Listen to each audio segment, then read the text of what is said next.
기본적으로 공부를 조금만 해도 물건 명세서만 보고도 유치권의 진정성 여부를 확인할 수가 있습니다. 이 내용들에 대해서 두고두고 공부하신다고 하면 여러분들 큰 돈을 벌 수 있는 기회가 되지 않을까.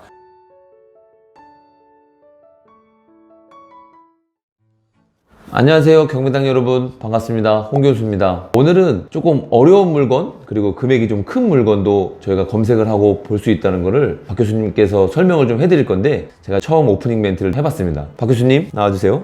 네, 자연스러운 것 같습니다. 유튜버 선배님이시다 보니까 대출은 경매를 위하여, 그죠?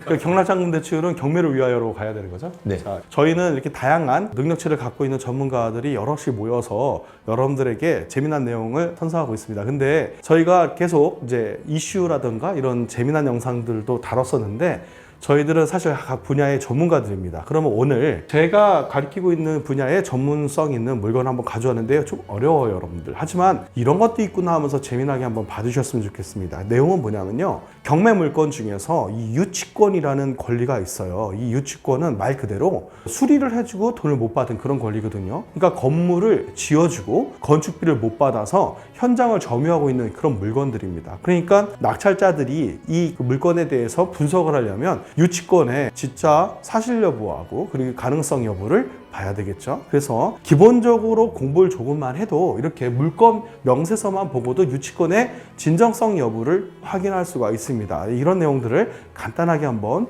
풀어나가 보도록 하겠습니다. 이 물건은요, 서울특별시 송파구 문정동에 위치해 있습니다. 숙박시설이고요. 다음 경매 기일은 2022년 4월 18일입니다. 자, 이렇게 토지하고 건물이 일괄 매각이다라는 것은 토지와 건물 다 함께 매각 중이다라는 겁니다. 현재는요 100%에서 진행되고 있습니다. 이 물건을 가져온 거는 앞으로 유찰이 되어질 거라고 보여지고요. 다음에도 시간이 한 달 정도 시간이 있지 않을까 이렇게 보고 이 내용들에 대해서 두고두고 공부하신다고 하면 여러분들 큰 돈을 벌 수 있는 기회가 되지 않을까 해서 물건을 한번 골라봤습니다. 이 물건은요, 특이하게 이제 코로나 시대에 숙박시설은 사람들한테 인기가 많이 없어졌죠. 그러다 보니 이렇게 경매 물건까지 나오게 되었습니다. 이렇게 실물적인 거는 사진보다는요, 여러분들이 현장을 직접 갔다 오시는 거를 추천을 드리고요. 기본적으로 현장을 가야 되는 것은 이게 가능성 여부가 있다. 입찰에 대해서 구미가 당긴다. 이렇게 생각했을 때 가셔야 되겠죠?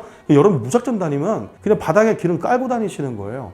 여러분들 경매 그렇게 하시면 안 됩니다. 이게 문정동 위치에 있고요. 여기가 위치도 그닥 나쁘진 않지만 이면도로 뒤쪽에 있는 형태는 호텔인 것 같습니다. 이렇게 지금 공시지가 이런 거 보지 않고요. 저는 물건에 대한 권리 분석을 따지다 보니까 바로 저는 이렇게 등기부등본과 관련된 내용으로 들어갑니다. 여기 부동산 물건은 분명히 감정가가 56억으로 되어 있는데요.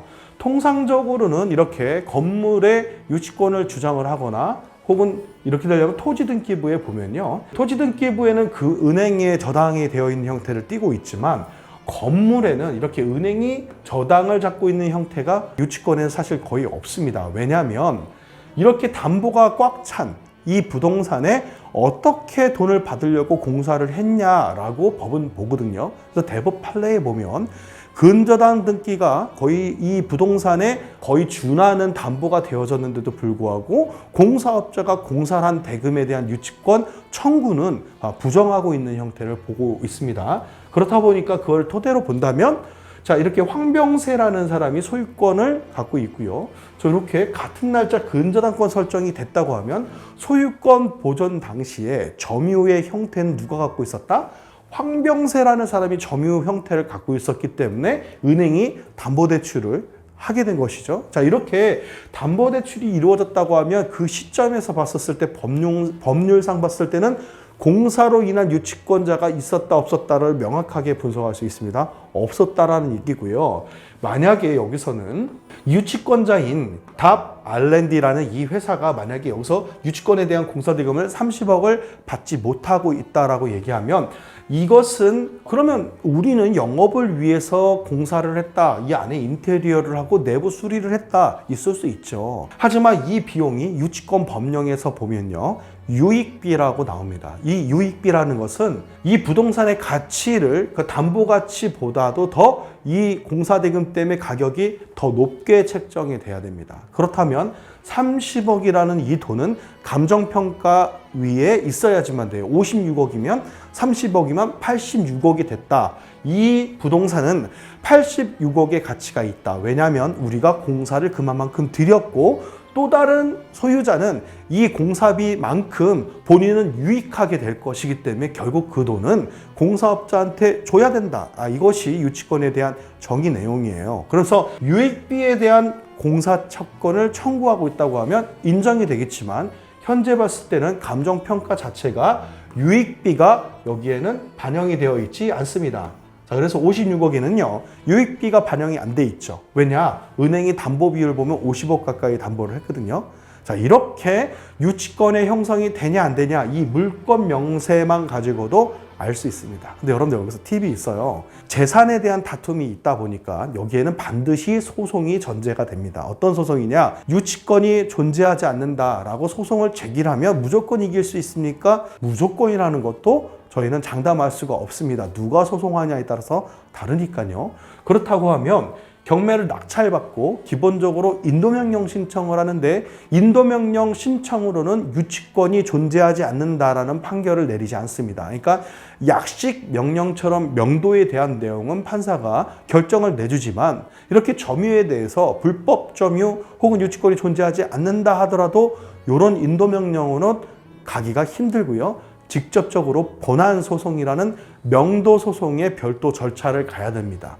하지만 명도소송은 1심만 이기면 가집행할 수 있는 사실이 있으니까 여러분들 그 유념해 주시고요. 내가 소송을 전제로 두더라도 이길 수 있다라고 확신이 있다고 하면 이 물건은 투자 대비 효과가 있는 물건입니다. 다만 숙박시설이라는 거 여러분들 체크해 주시고요. 자, 이렇게 제가 여러분들한테 어려운 이렇게 유치권과 관련된 내용도 함께 분석을 하고 우리 경매당은 여러 교수님들이 이렇게 전문적인 교육을 하고 있다는 사실 여러분들 알아주시고요. 앞으로 추천 물건이나 기타 등등 소액부터 고액까지 저희가 실질적으로 투자할 수 있는 반을 운영하면서 여러분들과 함께 하려고 합니다. 이런 영상도 있다라는 사실을 한번 생각해 주시고요. 경매당 많이 시청해 주시기 바랍니다.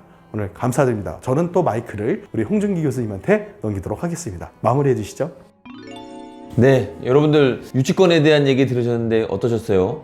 어렵죠, 사실. 근데 저희 그 박 교수님과 함께 유치권에 대한 공부를 좀 해보시면은 해결할 수 있구나, 문제를 좀 풀어갈 수 있구나 라는 좋은 정보를 얻으셨을 겁니다. 앞으로 좀 더 좋은 정보와 좋은 물건으로 영상에서 찾아뵙도록 하겠습니다.